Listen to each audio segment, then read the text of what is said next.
So జెనెటికల్గా most of the times congenital heart diseases ఒక్కోసారి ఫ్యామిలీలో కంజెంటల్ హార్ట్ డిసీజెస్ కొంతమందికి రన్ అవుతాయి. అంటే హార్ట్లో హోల్స్ ఉండడము, లేకపోతే కవాటాలు సరిగా డెవలప్ అవ్వకపోవడం, that is one of the common like syndromic presentation అంటారు. అంటే ఫ్యామిలీలో జెనెటిక్ సిండ్రోమ్స్ ఉంటాయి. ఆ సిండ్రోమ్స్ ఉన్నప్పుడు నెక్స్ట్ జనరేషన్ కూడా అవి పాస్ ఆన్ అవుతాయి.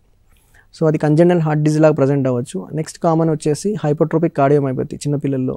సో హైపోట్రోపిక్ కార్డియోమైపతి అంటే మజిల్ థిక్నెస్ పెరిగి సడన్ కార్డియాక్ అరెస్ట్ అవ్వడం, అది కూడా జెనెటిక్ త్రూ మనకు పాస్ ఆన్ అవుతుంది. నెక్స్ట్ వచ్చి arrhythmogenic right ventricular dysplasia, like heart weak అవ్వడానికి ప్లస్ ఎలక్ట్రికల్ యాక్టివిటీ డిస్టర్బెన్స్ ఉండడానికి వెరీ కామన్ రీజన్. అండ్ కొన్ని గుండె యొక్క స్టోరేజ్ డిజార్డర్స్ అంటారు. అంటే గుండెలో ప్రోటీన్ డిపాజిషన్ ఇవన్నీ జరిగి కూడా గుండె వీక్ అవ్వచ్చు, గుండెలో ఎలక్ట్రికల్ డిస్టర్బెన్స్ రావచ్చు. వీటన్నిటికి కూడా జెనెటిక్ ద్వారా రావచ్చు.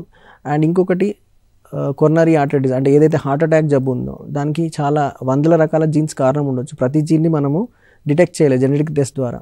కానీ జనరల్గా లెస్ దాన్ 55 or 60 yearsలో ఫ్యామిలీలో హార్ట్ అటాక్స్ ఉన్నారు అంటే మన పేరెంట్స్ కానీ మన సిబ్లింగ్స్ కానీ హార్ట్ అటాక్స్ యంగ్ ఏజ్లో వచ్చినట్టయితే డెఫినెట్గా వాళ్ళకి ఫ్యామిలీ హిస్టరీ ఉన్నట్టుగా కన్ఫర్మ్ చేసి వాళ్ళకు ఎర్లీగా హార్ట్ స్క్రీనింగ్స్ చేస్తే ఫ్యామిలీ రీజన్స్తో హార్ట్ అటాక్ వచ్చిందా, జెనెటిక్ రీజన్స్తో వచ్చిందా అని మనం నిర్ధారించవచ్చు.